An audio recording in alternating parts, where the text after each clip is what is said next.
Kata Nabi, kalau seseorang ingin dirubah oleh Allah pribadinya jadi baik menurut Allah, bukan menurut manusia. Ketika Allah menginginkan seseorang berubah jadi baik, ternyata bukan dunia yang pertama kali diberikan. Dunia terlampau kecil. Quran surah kedua ayat 168. Di paling kanan sebelah bawah di mushaf. Tayyib, ya ayyuhan nasu kulu mimma fil ardi halalan tayyiba. Kalau tayyib itu menunjukkan baik secara fisik, sehat. Makanya kalau cari makan, cari yang menyehatkan, membuat fisik kita kuat. Jangan semua yang diinginkan mesti dimakan. Jangan semua yang diinginkan dikonsumsi. Cari yang menyehatkan, tayyib, fisiknya supaya kuat dan sehat. Tapi kadang-kadang ada orang yang fisiknya kuat, sehat, tapi pikirannya kurang baik, sifatnya kurang mulia, sikapnya kurang bagus.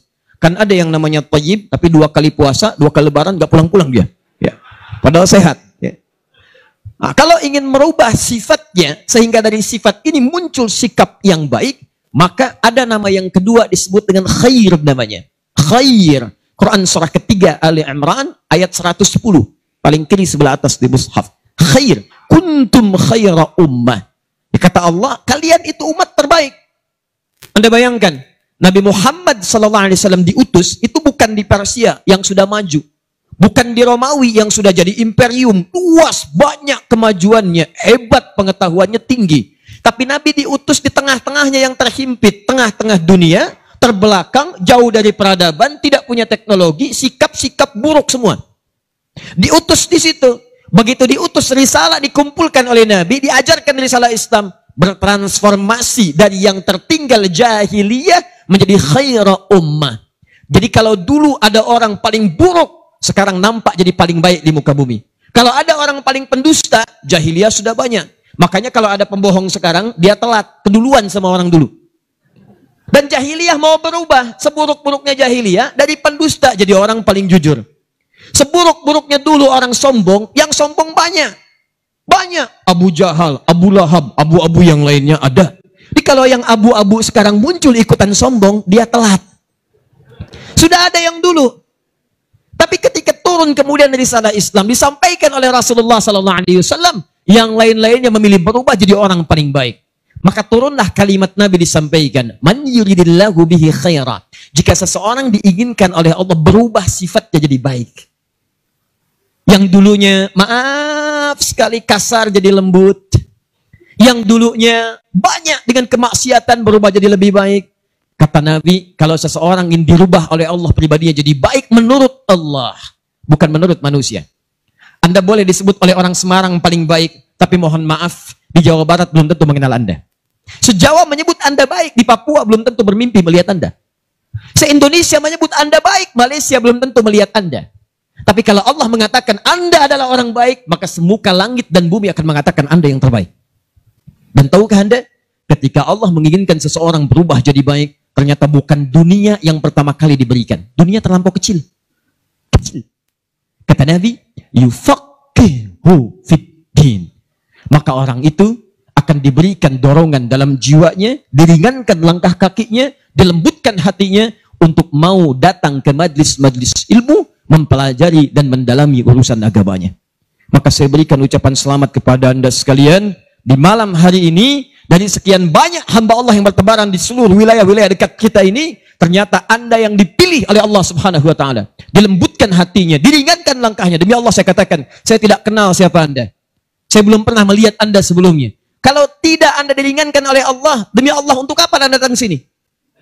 Maka saya katakan, selamat, Allah telah menginginkan Anda berubah menjadi orang baik, dan dengan itu pertahankan kebaikan ini. Jangan kadang Allah naikkan, Anda turunkan. Ini yang keliru. Allah sudah naikkan iman kita, tapi kadang manusianya yang menurunkan lagi. Saya ambil contoh begini. Mana yang paling bagus, sholat berjamaah atau sholat sendirian? Berjamaah. Mana yang paling bagus, berjamaah di masjid atau di luar masjid?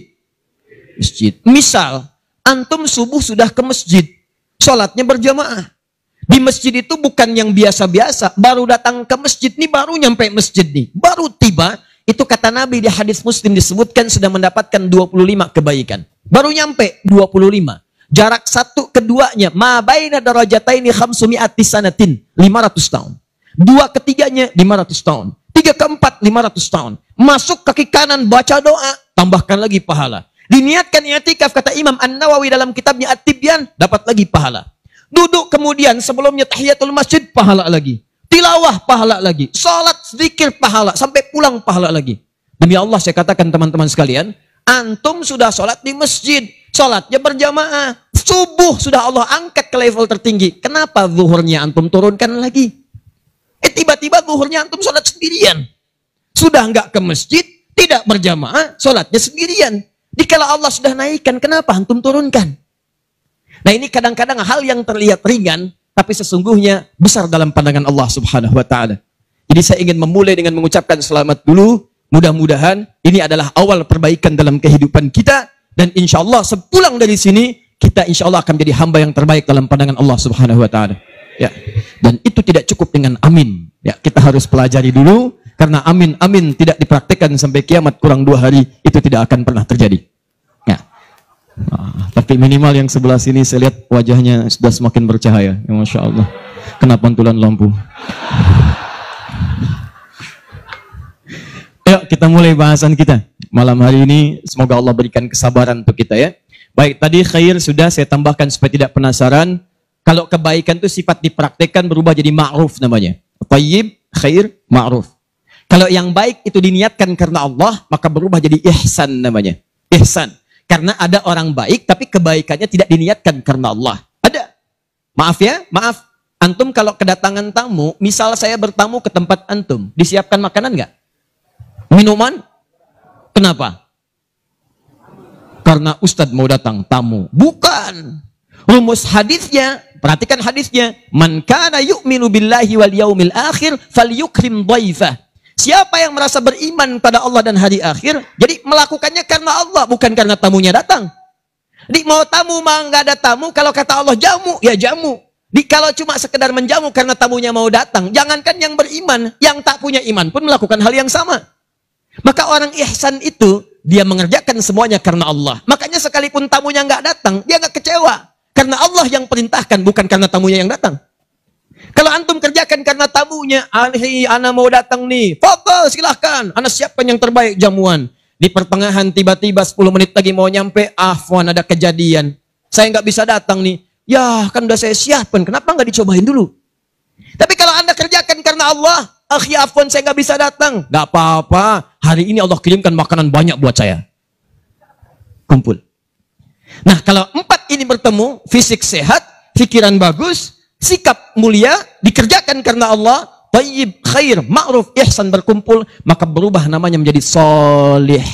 Soleh.